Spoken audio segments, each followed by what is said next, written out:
This one was a doozy. I found this bag here full of dirty diapers and recyclables. Wear gloves, you. Separated out the recyclables, and I ran into a person with a flatbed. They're gonna come back and pick it up. I mean, it was like a full bag of garbage just on the side of the road, and it's like, wow, you can do better. It's pretty gnarly. You can see my glove in there. But someone's dirty diapers, leave it on the side of the road for someone else to pick up. Fucking real classy. Well, I was just about to go. And you can see I missed the diaper. Holy shit. A fucking feather. Like, this is a trip, dude. So, I was driving this way. See this like garbage bag on this bridge, and I'm like, not only is it garbage, but it's on the bridge and dangerous. So I gathered it all up. It's around here. There's another glove. And as I was finishing off, this guy comes out of there with a flatbed, and I had to like plead with him to take the trash.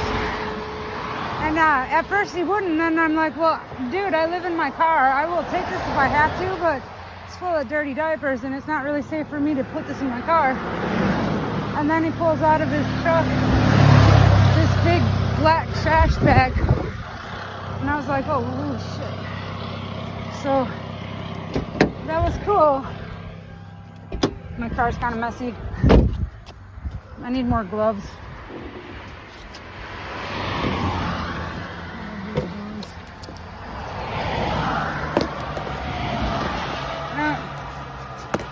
Particularly like having to use disposable gloves to clean up trash. I will, obviously, because it's gross, but it's the idea of more waste, you know? Just putting on my gloves. So,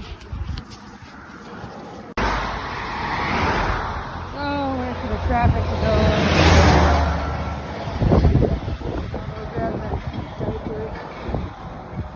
So I'll just grab the trash bag and bring it over there, finish up my task.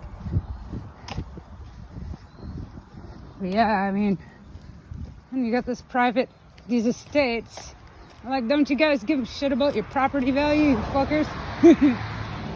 But he told me to leave it here, so I'm gonna do that. And yeah, something told me I should share this though. Okay, I think I've got something coming to me a little more fully. So I pulled over here, and initially I was looking at this stark contrast between this recent lava flow and the rockiness and barrenness that it appears to be, and then this jungle, and then the ocean and the sky and the clouds. And it seems like such a striking scene, you know? And just imagine what this looked like as this lava flow was rolling over this, you know. And then you would have had this like bright red with this blues and everything.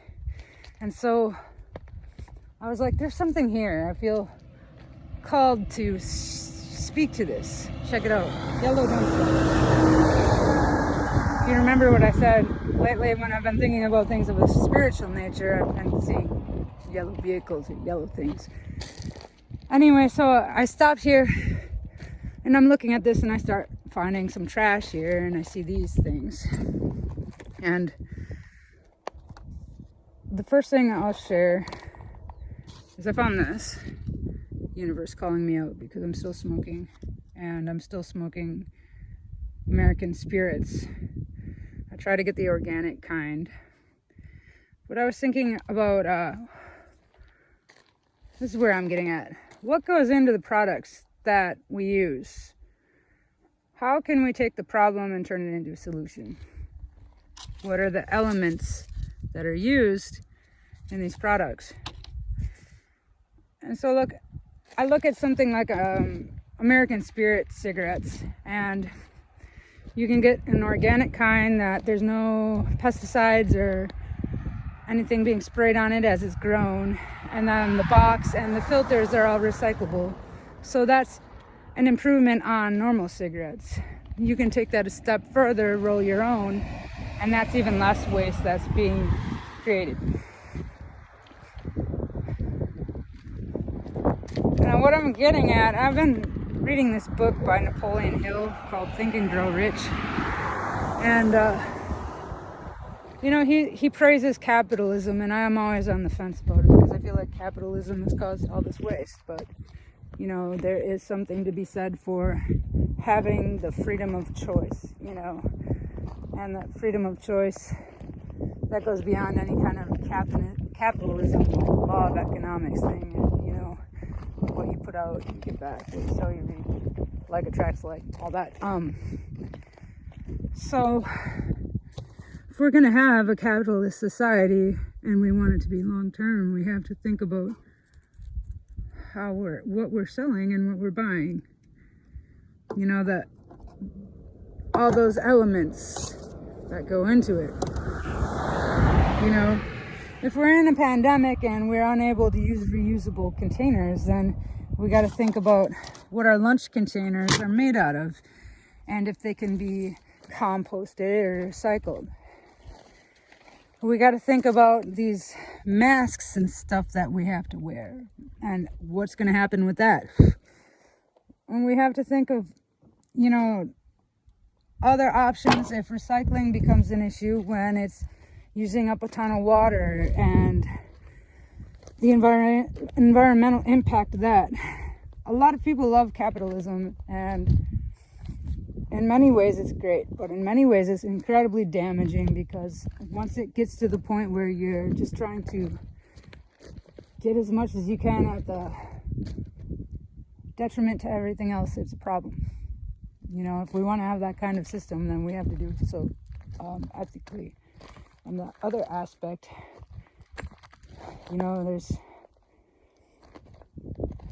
there is a huge sharp contrast between, we look at capitalism as a free society, but I think it was more as an oligarchy, because at this point you have a few people and a few companies who own most of the resources and call most of the shots. They have infiltrated our political system. They've infiltrated pretty much everything we do on the daily, and it's just a few controlling the masses. And they justify it by saying the masses don't know what they're doing. And in some ways, you could kind of agree with that when you start looking at how we throw everything away and we don't appreciate our resources. And we don't, we're wasteful. And we keep buying into it. We choose to buy this, They would not be where they were if it weren't for us wanting everything to be convenient. And convenience is great, but it comes with a price. And,